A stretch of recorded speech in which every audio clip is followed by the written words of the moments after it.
చలి సీజన్లో మనకు తరచూ జలుబు చేయడంతో పాటు గొంతు నొప్పి బాధలు కూడా తోడవుతూ ఉంటాయి. ముఖ్యంగా చలికాలంలో వాతావరణంలో మార్పుల కారణంగా హానికారక బ్యాక్టీరియా, వైరస్లు మన గొంతులో ఇట్టే తిష్ట వేసుకుంటూ ఉంటాయి. ఫలితంగా గొంతంతా ఒకటే గరగరగా అసౌకర్యంగా ఉంటుంది. గొంతు నొప్పి మూలంగా తినడం, తాగడం కూడా కష్టంగా మారుతుంది. ఈ నేపథ్యంలో చలికాలంలో తరచూ వేధించే గొంతు నొప్పి బాధల నుంచి ఉపశమనం కోసం ఏం చేయాలో, ఎలాంటి జాగ్రత్తలు తీసుకోవాలో ఇప్పుడు తెలుసుకుందాం.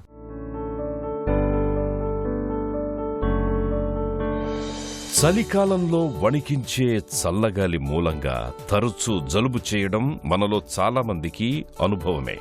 ఈ సీజన్లో జలుబుతో పాటు గొంతు నొప్పి కూడా పెద్ద సమస్యగా మారుతుంటుంది.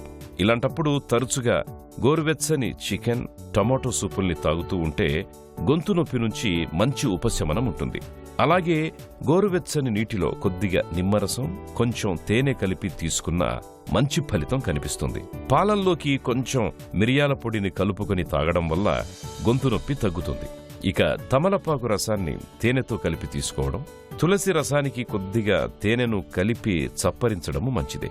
అల్లపు రసాన్ని తరచూ చప్పరించడం వల్ల గొంతులో నొప్పి తగ్గే అవకాశం ఉంటుంది.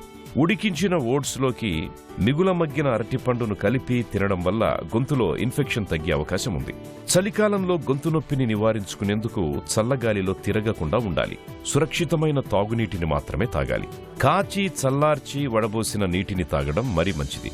చల్లటి పానీయాలను, ఐస్ క్రీంలను, బేకరీ ఆహారాలను బాగా తగ్గించాలి. కారం, మసాలా, పులుపు వస్తువుల్ని మితంగా తీసుకోవాలి. ప్రతిరోజు ఉదయం, సాయంత్రం వేడి నీళ్ల ఆవిరిని పట్టుకోవడాన్ని ఒక అలవాటుగా మార్చుకోవాలి. బెటడిన్ ద్రావణంతో తరచూ నోటిని పుక్కిలిస్తూ ఉండాలి. ఈ అలవాట్లు చలికాలంలో చాలా వరకు గొంతు నొప్పిని తగ్గిస్తాయి.